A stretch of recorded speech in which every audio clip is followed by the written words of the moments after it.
मावा केक म्हटलं की त्याचा मऊपणा आणि प्रत्येक घासात येणारी त्याची अप्रतिम टेस्ट, अगदी तीच टेस्ट आज आपण घरी बनवणार आहोत। या रेसिपीने जर तुम्ही हा मावा केक बनवला तर तो इतका सॉफ्ट आणि टेस्टी होईल की तुम्ही मार्केटमधून मावा केक आणायचं विसरून जाल। रेसिपी आवडली तर व्हिडिओला एक लाईक आणि आपल्या प्राचीज किचनला सबस्क्राईब करायला विसरू नका।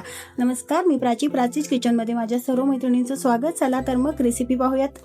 सर्वप्रथम एका बोलमध्ये घेऊयात दही शक्यतो रूम टेम्परेचरवरचं घ्यायचंय, आंबट घ्यायचं नाहीये, फ्रेशच घ्यायचंय। आता याच्यामध्ये घालूया साखर। ही साखर मी मिक्सरवरती बारीक करून घेतली आहे। आता हे दोन्ही आपल्याला व्यवस्थित असं चांगलं मिक्स करून घ्यायचंय। मिक्स झाल्यावरती याच्यामध्ये घालायचंय बटर। इथे मी सॉल्टेड अमूल बटर वापरले, या जागी तुम्ही अनसॉल्टेड बटर वापरलं तरी चालेल किंवा रेग्युलर वाला आपलं जे रिफाइंड तेल असतं ते वापरलं तरीही चालेल। फक्त दोन्ही जिन्नस वापरताना एक गोष्ट लक्षात घ्या की याच्यामध्ये चिमूटभर मीठ टाकायला विसरू नका। आता हे सर्व आपल्याला पुन्हा एकदा चांगलं मिक्स करून घ्यायचंय आणि याच्यामध्ये घालायचा आहे खवा। इथे मी एकदम सॉफ्ट असा फ्रेश खवा वापरला आहे। तुमचा खवा जर जरा थोडासा कडक असेल तर तो तुम्ही किसणीने व्यवस्थित किसून मगच याच्यामध्ये घाला, म्हणजे तुमचे हात दुखणार नाही त्याला मिक्स करताना। खवा आपला व्यवस्थित मिक्स झालाय। त्याच्यामध्ये घालूयात मैदा। मैदा मी आधीच चाळून घेतलेला आहे। मैदा मी या 200 ml च्या कपने मोजून घेतला होता।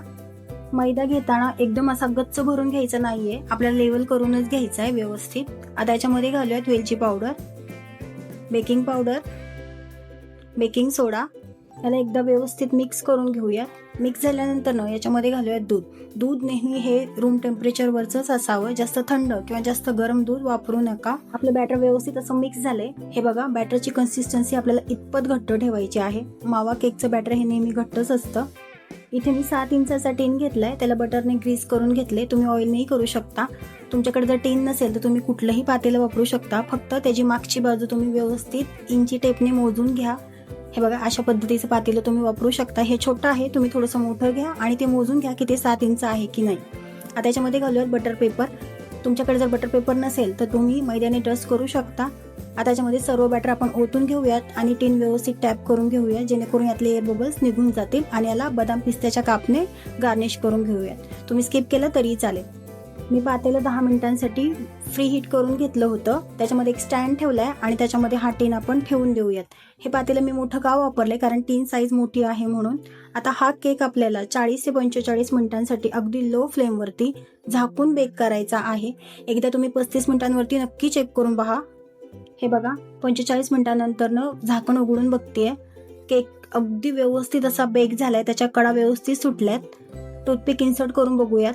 टूथपिक अगदी क्लिअर आहे, त्याला अजिबात बॅटर चिटकलेलं नाहीये, म्हणजेच आपला केक व्यवस्थित असा बेक झालाय। टीन बाहेर काढून घेऊयात आणि थंड करूयात।